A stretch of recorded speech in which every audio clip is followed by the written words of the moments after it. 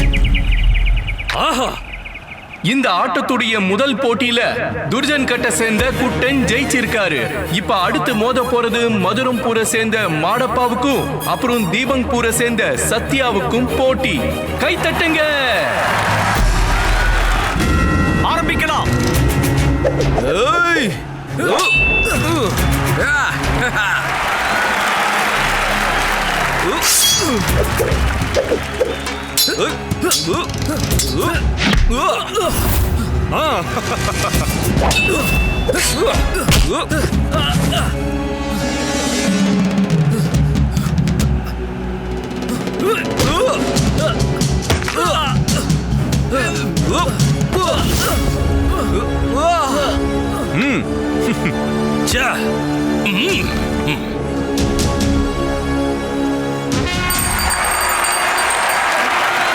ஆட்டத்துடைய முதல் போட்டியில துர்ஜன் கட்டுடைய குட்டன் ஜெயிச்சிருக்காரு.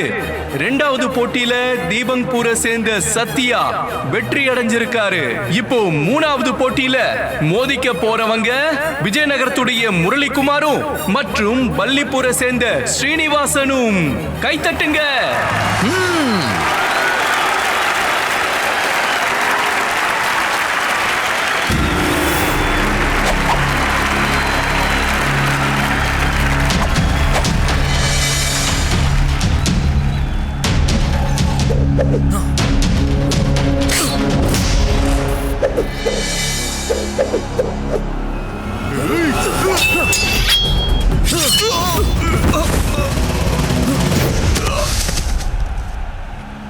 பண்டித ராமகிருஷ்ணரே, உங்களுக்கு முழு நம்பிக்கை இருக்குல்ல? நம்ம வீரன் தோத்து போக மாட்டான்ல? ஆமா மகாராஜா. அது போதும்.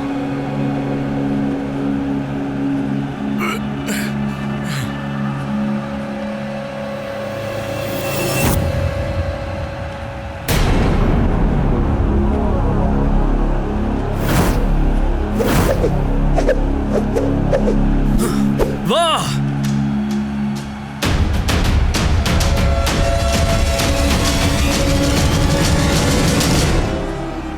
முரளிகுமார், வெற்றி நமதே. முரளிகுமார், வலது பக்கமா தாக்கு, வலது பக்கமா.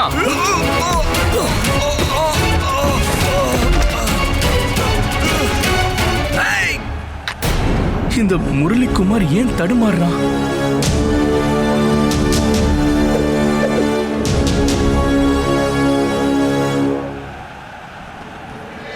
முரளிகுமார், எழுந்துரு. முரளிகுமார், எழுந்திருங்க. முரளிகுமார், முரளிகுமார்.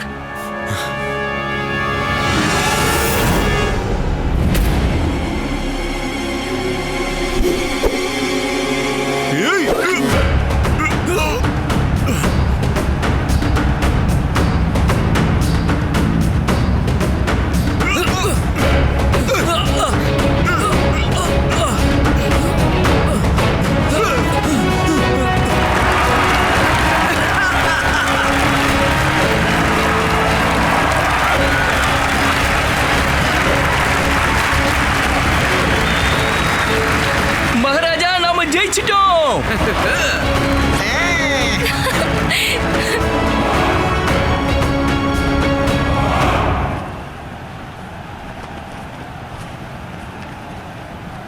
நாம எல்லாருமே எதிர்பார்த்த மாதிரி இப்ப நடந்த மூணாவது போட்டியில நம்ம விஜயநகரத்துடைய முரளிகுமார் வெற்றி அடைஞ்சிருக்காரு. நம்ம விஜயநகரத்துடைய முரளிகுமாரும் துர்ஜங்கட்ட சேர்ந்த குட்டனும் குறைந்த கால அவகாசத்துல போட்டியில ஜெயிச்சிருக்காங்க. அதனால இப்ப இறுதி சுற்றுல விஜயநகரத்துடைய முரளிகுமாரும் மற்றும் துர்ஜன்கட்ட சேர்ந்த குட்டனும் மோதிக்க போறாங்க. வாள்வீச்சு போட்டியுடைய இறுதி சுற்று ஆரம்பமாகட்டும்.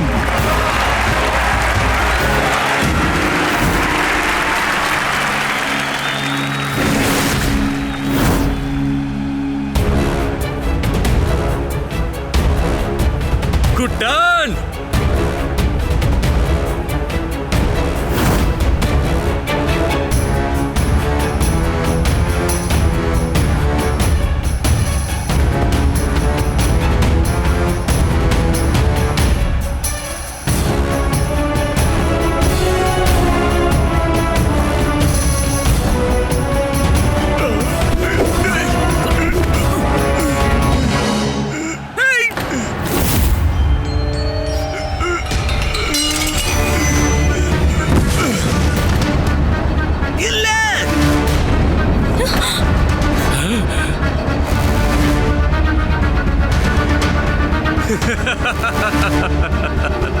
மகாராஜா, பண்டித ராமகிருஷ்ணா வாங்க.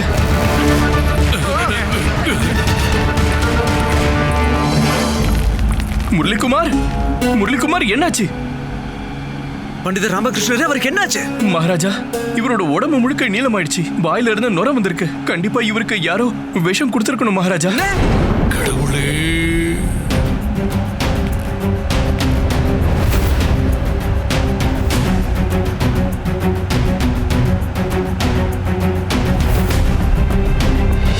வைத்தியரே, சொல்லுங்க, நம்ம நாட்டு வீரருக்கு என்ன ஆச்சுன்னு சீக்கிரம் சொல்லுங்க. இவரால விளையாட்டு போட்டியில கலந்துக்க முடியல. என்னாச்சு வைத்தியர் அவர்களே? ராமகிருஷ்ணரே, நீங்க நினைச்சது ரொம்ப சரி. இவரோட உடம்புல இப்ப விஷம் பரவி இருக்கு. என்ன? அதுக்காக உயிர் போற அளவுக்கு இவருக்கு விஷம் கொடுக்கல. ஆனா இவரால 2 நாளைக்கு எழுந்திருக்கவே முடியாது.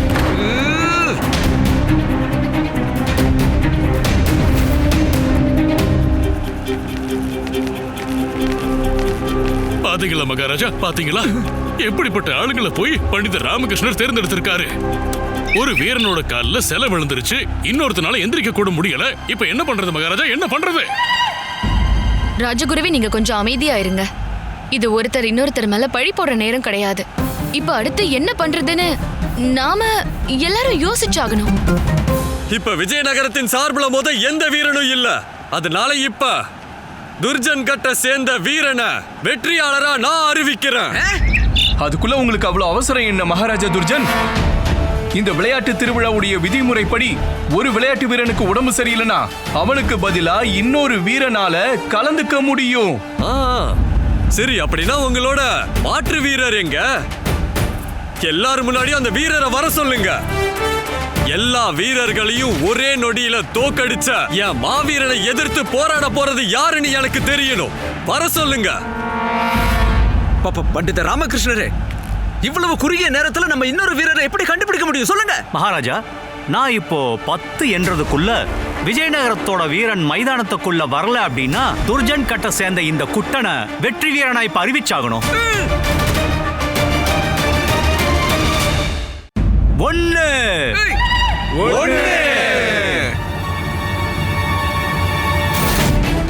2 3 சீக்கிரமா சொல்லுங்க பண்டித ராமகிருஷ்ணரே, சீக்கிரமா யோசிச்சு சொல்லுங்க. 4 நீங்களாவது கொஞ்சம் மெதுவா எண்ணுங்க. 4 ஐயோ பரமேஸ்வரா, ஏதாவது பண்ணுங்களேன். 5 பண்டித ராமகிருஷ்ணரே, ஏதாவது பண்ணுங்க. 6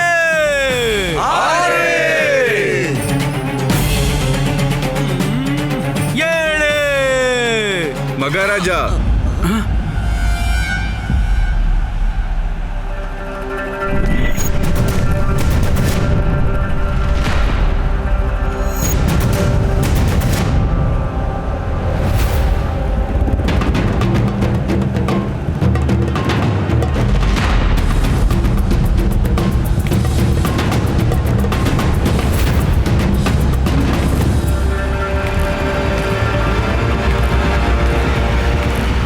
மகாராஜா, சொல்லுங்க பிரளயங்கர். நீங்க மட்டும் எனக்கு அனுமதி கொடுத்தா நான் இந்த போட்டியில விஜயநகரத்து சார்பா கலந்துக்கிறேன். பிரளயங்கர், பிரளயங்கர், இது வாழ்வீச்சு போட்டி தெரியுமா தம்பி? கிட்டி விளையாட்டெல்லாம் ஒண்ணும் இல்ல. ஆமா பண்டித ராமகிருஷ்ணரே, நம்ம எப்படியும் இதுல தோக்க தான் போறோம். அதனால இப்போ நான் இந்த போட்டியில கலந்துக்கிறதுனால எதுவும் மாறப்போறது இல்லைல்ல. எனக்கு வாழ்வீச்சு நல்லாவே தெரியும். அதனால என்ன நீங்க நம்பலாம். நான் நிச்சயமா உங்க யாரையும் ஏமாத்தவே மாட்டேன். மகாராஜா, இவர் சொல்றது சரிதான். ஏன்னா இப்ப நம்ம கிட்ட வேற எந்த வழியுமே இல்லையே. நீங்க இவரு போட்டியில கலந்துக்கிறதுக்கு அனுமதி கொடுங்க. 8 பிரளயங்கரே, நான் அனுமதி அளிக்கிறேன். விஜயநகரத்தோட சார்பா நீங்க இந்த வாழ்வீச்சு போட்டியில கலந்துக்கங்க. போங்க. நன்றி மகாராஜா. இந்த போட்டியில விஜயநகரத்துக்கு சார்பா நான் கலந்துக்கிறேன். ஆனா ஐயா, இப்ப உங்ககிட்ட வாளே இல்லையே.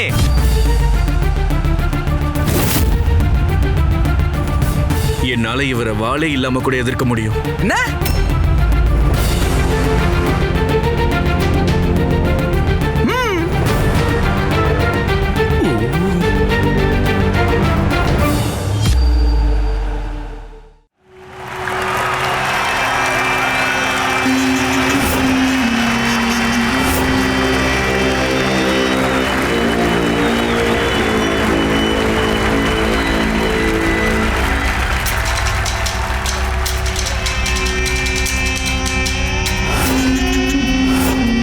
பண்டிதர் ராமகிருஷ்ணரே, இந்த பிரளயங்கர் துணிச்சலா களத்துல இறங்குறாரு.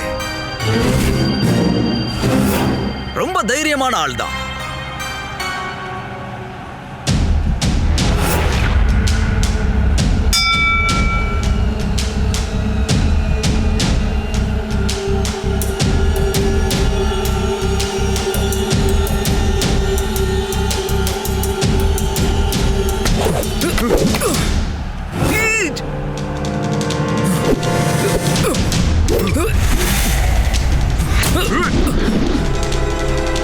கம்ப வச்சா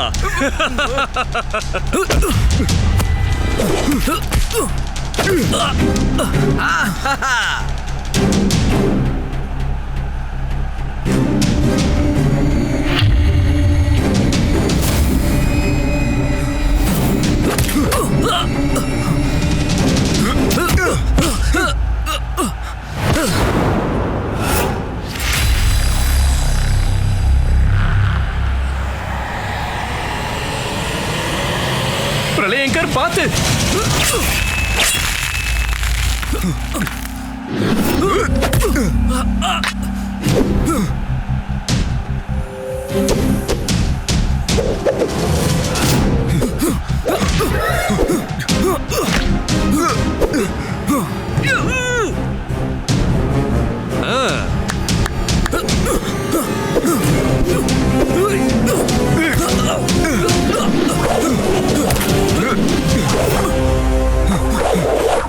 மகாராஜா, நான் இதோ வந்துடுறேன். பிரளயங்கர், பிரளயங்கர், உங்களோட வீரத்தை நான் பாராட்டுறேன். ஆனா ஒவ்வொரு போட்டிக்கும் விதிமுறைகள் உண்டு. இந்த போட்டியுடைய முக்கியமான விதிமுறை 2 வீரர்களுடைய கையிலையும் வாளி இருக்கணும். உங்களுக்கே ரொம்ப நல்லா தெரியும்ல, ஒரு திறமையான மாவீரன் எப்பவும் எதிரிய பலவீனமா எடை போட மாட்டான்.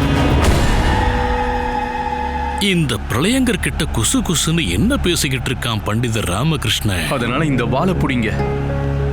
அப்பதான் இந்த போட்டி சமமா நடக்கும்.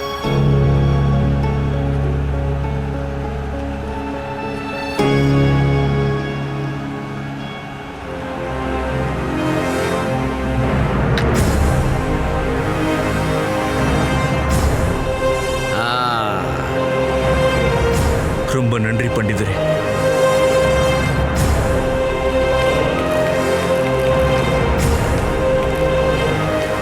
சிறப்பு, மிகச் சிறப்பு.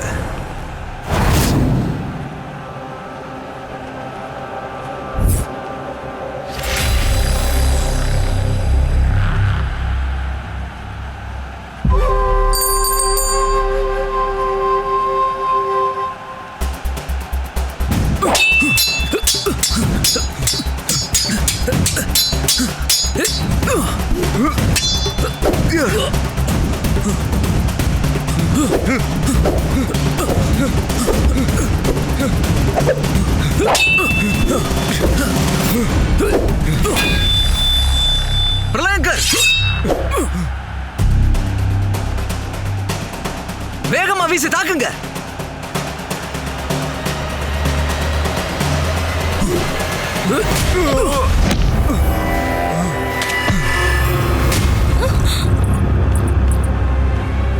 இவனை சும்மா விடாத குட்டா. இவனை குறைஞ்சது நீ 4 துண்டாவது வெட்டியாகணும். 4. அப்படியா? அப்படியா விஷயம்? பிரளயங்கர், அவனை 4 நாளா 16 துண்டா வெட்டிருங்க.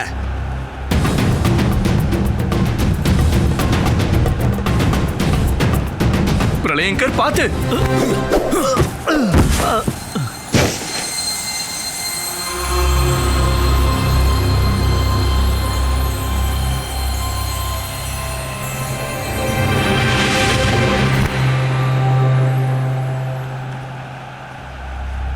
ரொம்ப ரொம்ப நன்றி ஐயா. இங்க போட்டி உனக்கும் எனக்கும் மட்டும்தான். வெற்றியையும் தோல்வியையும் முடிவு செய்யறது நம்ம திறமையா தான் இருக்கணும். இவர் இந்த போட்டிக்கான நடுவர். போட்டியாளர்களை பொறுத்த வரைக்கும் நடுவர்ன்றவர் கடவுளுக்கு சமமானவர். ஆனா நீ இவரை அவமானப்படுத்திருக்க. அதை என்னால பொறுத்துக்கவே முடியாது.